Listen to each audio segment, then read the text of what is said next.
Avi lay on antiretroviral drugs, her health was deteriorating fast. I wasn't with her for long, but I cherished every moment I had with this incredibly brave child.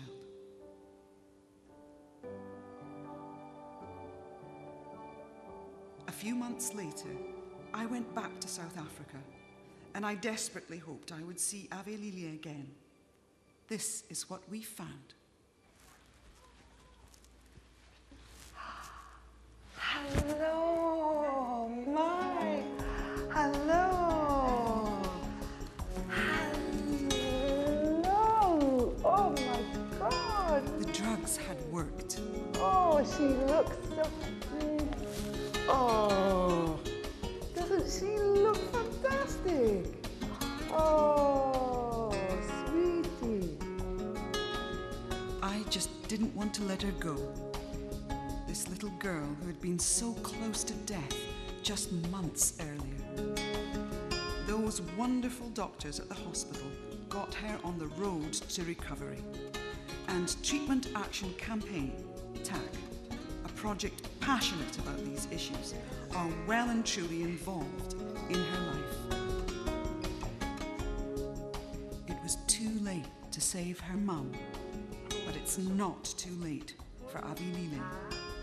And TAC makes sure she's given all the care she needs so that she can live a healthy life. Imagine how relieved her mum would be. From this little girl to this one.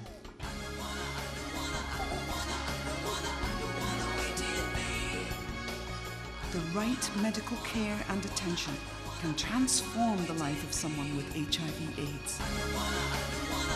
We must help people get the treatment they need. Their lives depend on it. Please get involved. Thank you.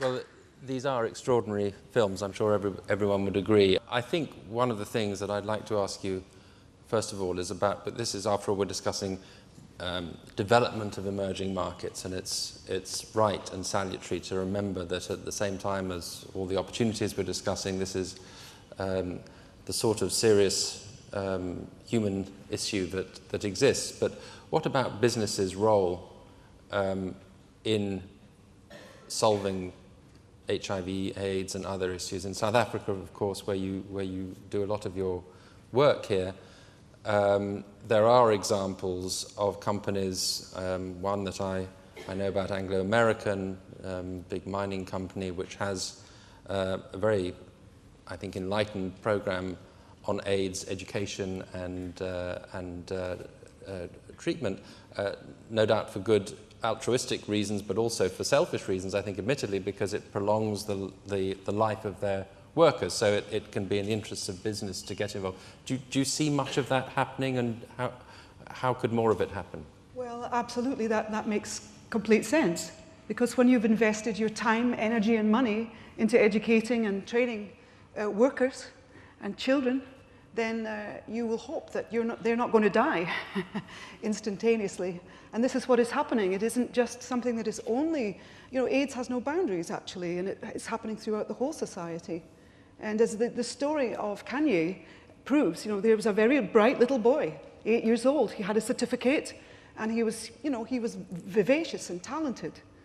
And he died because he didn't get treatment in time. And I think that is the complete antithesis of what we want to see in all developing countries. The problem really has been that the government in South Africa took a particular stance for several years, 12 years, or however long it's been.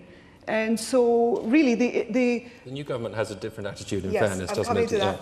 Yeah, I hope. But in actual fact, you know, I think that I wonder when I read the statistics earlier if most of you are aware of these things. I mean, for me, HIV/AIDS was, I knew about it. I've been involved with this obviously since the 80s. And I knew somewhat how, I understood, I thought. But actually, I didn't really know. I didn't actually know that women and children were being affected at such a rate. And it wasn't until I witnessed it for myself. And I thought, this is unbelievable. I cannot believe this should be a state of emergency. We read about swine flu, and it's everywhere. You know, we're all wearing masks in the airport and so. But this state of emergency that's taking place in sub-Saharan Africa, and particularly I'm looking at South Africa, because I think it's a flagship country. I think it should be making fantastic progress. I think there's an opportunity now. And of course, we do have a new government. I've met the health minister the last time I was there, just a few months ago, Dr. Aaron Motsoaledi, and he said, absolutely we have an issue, whereas before there was denialism. There was, it's very complicated. I'm sure that many of you know what went on then. But I mean, we do have a government that is willing to take it on board now, but they have a R1 billion shortfall in the PEPFAR investment for the future. So what is going to happen? Are we just going to see a rerun of what's been going on? The genocide that Mandela described? I don't know. Do you see examples in the work that you've done of companies getting involved, whether domestic South African companies or multinational companies, because companies, I'm sure we've talked about it today, the human resource side of opportunity.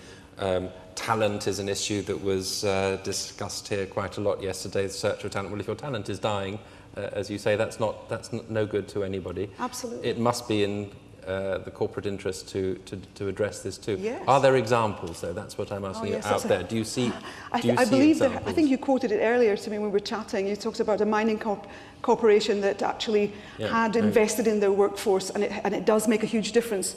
And I mean, what I would say is that it's essential that civil society, business leaders, corporate leaders, those people actually understand what's going on, and they really try to address it with the government and facilitate the change. If we don't, I'm afraid the future is as bleak as it's been. And your campaign, I mean, the internet obviously is available to anybody, but who are you primarily addressing? Who are you trying to raise awareness with? And so I'm curious to know whether the corporate world is one that this is probably a first for you to address an audience like that. Yes, I mean, here you are, and what a fantastic opportunity to invite me to at least give me the opportunity to show this to you. And I think maybe you'll go away and think about it. I mean, you know, we live in a society that is incredibly celebrity fixated. And it just appalls me, you know, because in a way, how dare we? How dare we have the right, when we have so many resources, to indulge in this way? You know, when they're actually the other parts of the world, and children are dying at such a level, mothers are dying and leaving their children orphaned. You know, you start to imagine that these abandoned children, millions of children are being left, their mothers have gone, and there they are, child-headed households. What does the future mean for them? So what does that mean for the future generations of South Africa, or all the other countries of the African continent? When grandmothers are having to pick up what's left. It's a big, hardcore problem, but I do believe that there are opportunities for change with the willpower, with the government behind it, with the with the civil society and businesses really getting behind it and saying, come on, let's tackle this thing. Let's try to make South Africa, for example, a real vanguard. Let's see the U-turn taking place. I believe it can be done. Well, I think we know that there's a lot of celebrity activism in many areas. Some of it, one wonders how serious they are. I think no one listening to you today would have any doubt that you are passionately engaged in this. What's the next step? Where do you take this from here? Every day I'm campaigning. That's probably about 60% of my waking time. I'm talking about this. I'm trying to develop my website. I'm looking for opportunities. So if any of you are interested in what I have to say, if any of you think that you might come forward with an idea for some kind of partnership,